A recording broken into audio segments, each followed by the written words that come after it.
దేవునికి స్తోత్రం. మన ప్రభువుని రక్షకుడైన యేసుక్రీస్తు వారి నామంలో అందరికీ ఉదయకాల శుభములు తెలియజేయుచున్నాను. ఈరోజు దేవుని వాగ్దానము మత్తయి సువార్త 15వ అధ్యాయము 23వ వచనము. అందుకు ఆయన ఆమెతో ఒక్క మాట అయినను చెప్పలేదు.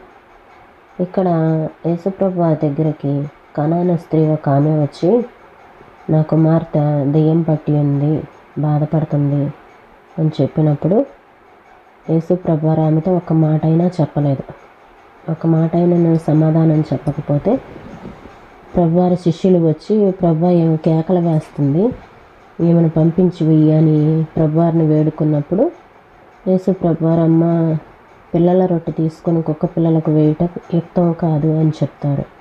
యుక్తం కాదు అని చెప్పినప్పుడు ఆమె, నిజమే ప్రభువా, కుక్క పిల్లలు కూడా యజమానుల బల్ల మీద నుంచి పడే ముక్కలు తింటాయి కదా అని చెప్తుంది. అప్పుడు ప్రభువారమ్మ, నీ విశ్వాసం గొప్పది, నీకు కోరినట్లే నీకు అవునుగాక అని చెప్పి ఆమెను స్వస్థపరిచి పంపించి వేస్తారు. అయితే ఇక్కడ మొదట్లో ఆమె అడిగినప్పుడు యేసు ప్రభువారు ఒక మాట అయినా సమాధానం చెప్పలేదు. అంటే ఒక మాట అయినా ప్రభువారు ఇక్కడ పలకలేదు, సమాధానం చెప్పలేదు అంటే అర్థము ఆమెని విన్నట్లుగా ఉండటం కాదు, పట్టించుకోనట్లు కాదు. యేసుప్రభు వారు మౌనంగా ఉన్నారు అంటే దానికి ఒక అర్థం ఉంది.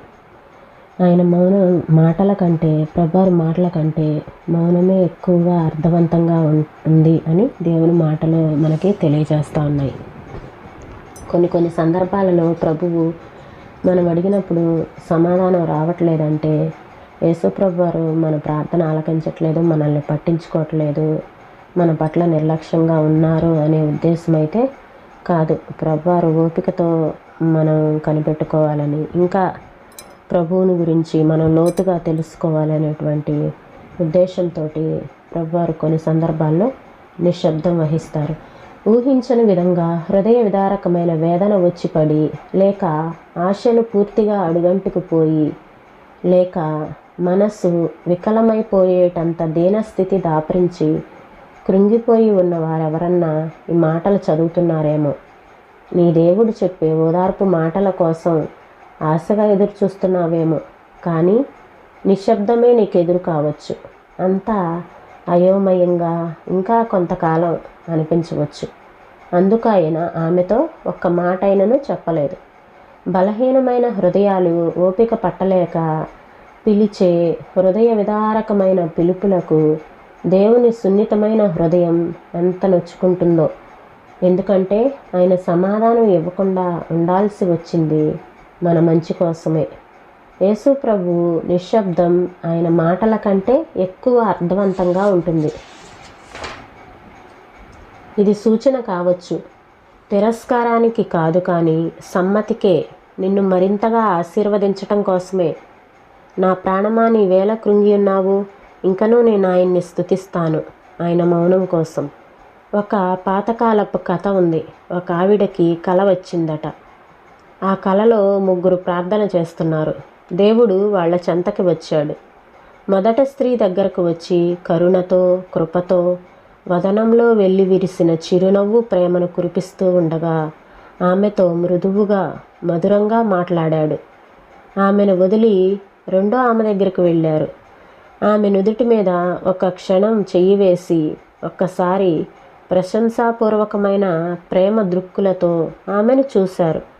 మూడో ఆమె వైపు చూడనైనా చూడకుండా, ఆగకుండా దాటి వెళ్ళిపోయారు.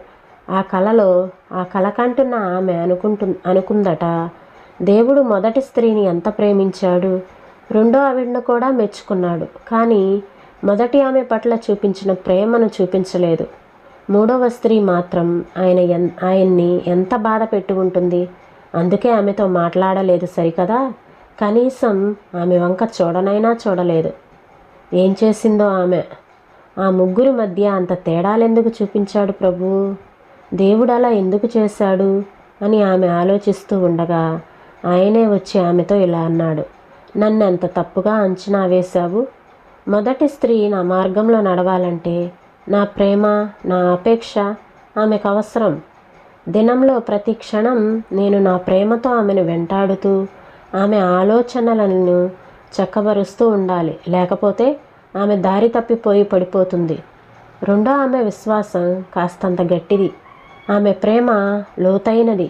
పరిస్థితులు ఎలాంటివైనా, మనుషులు ఏమి చేసినా ఆమె నా మీద విశ్వాసం ఉంచుతుందన్న నమ్మకం నాకుంది.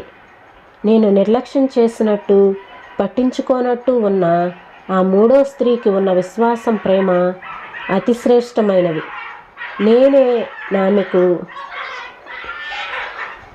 నేను నిర్లక్ష్యం చేసినట్టు, పట్టించుకోనట్టు ఉన్న మూడో స్త్రీకి ఉన్న విశ్వాసం, ప్రేమ అతి శ్రేష్టమైనవి. నేనే ఆమెకు అత్యున్నతమైన బాధ్యతాయుతమైన సేవ కోసం అతి కఠినమైన పద్ధతులను ప్రయోగించి శిక్షణనిస్తున్నాను. ఆమె నన్ను అతి సన్నిహితంగా తెలుసుకుంది. మనసంతటితో నా మీద విశ్వాసం ఉంచింది.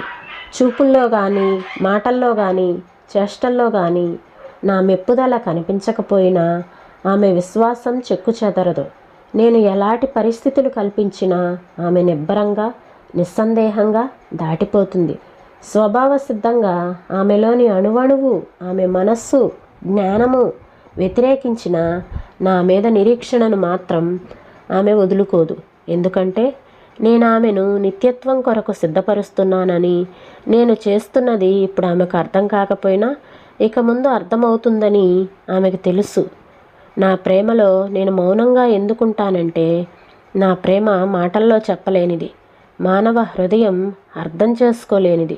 బాహ్య సంబంధమైన వాటి వల్ల కాక ఆత్మచేత బాధనొందిన వాళ్ళై మీరు కూడా సహజంగా నా ప్రేమకు స్పందించి నా మీద విశ్వాసం ఉంచాలన్నదే నా ఆకాంక్ష.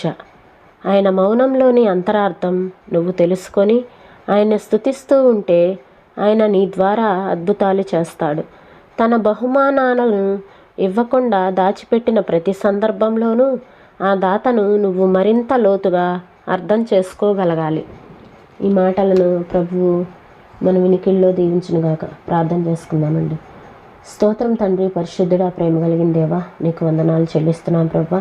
కొన్నిసార్లు కొన్ని సందర్భాలలో మా జీవితాల్లో మీరు మౌనంగా ఉన్నారు అంటే మమ్మల్ని పట్టించుకోనట్టు, మమ్మల్ని నిర్లక్ష్యం చేసినట్టు కాదు అని మీ మాటలు తెలియపరుస్తూ ఉన్నాయి నా తండ్రి. అవునయ్యా, కొన్ని సందర్భాల్లో మీరు మౌనంగా ఉంటే నా తండ్రి, నాయన ప్రభా, మేము తప్పుగా అర్థం చేసుకోకుండా అయ్యా మీ ప్రేమను అర్థం చేసుకోగలిగిన శక్తిని మాకు అనుగ్రహించండి ప్రభా. అయ్యా, మిమ్మల్ని గురించి లోతుగా మేము తెలుసుకోవటానికి మాకు సహాయం చేయమని వేడుకొంచున్నాను ప్రభా. స్తోత్రంలో నాయన.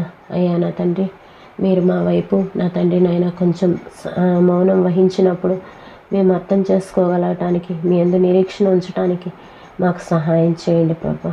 ఇటు కృపను మాలో ప్రతి ఒక్కరికి అనుగ్రహించండి ప్రభా. సహాయం చేయండి తండ్రి. ఈ సమయంలో నా తండ్రి నాయన ఎంతమంది అనారోగ్యంతో బాధపడుతున్నారో అటు వారందరికీ మంచి ఆరోగ్యాలను దయచేయండి తండ్రి. శక్తినివ్వండి, బలంను అనుగ్రహించండి ప్రభా. అయ్యా నా తండ్రి నాయన ప్రభా, మీ కృప చేత నింపండి తండ్రి. నీకు స్తోత్రాలు చెల్లిస్తున్నాం నాయన. మీ నామానికి మహిమ తెచ్చుకోమని యేసయ్య నామంలో అడిగి వేడుకొంచున్నాం తండ్రి. ఆమేన్.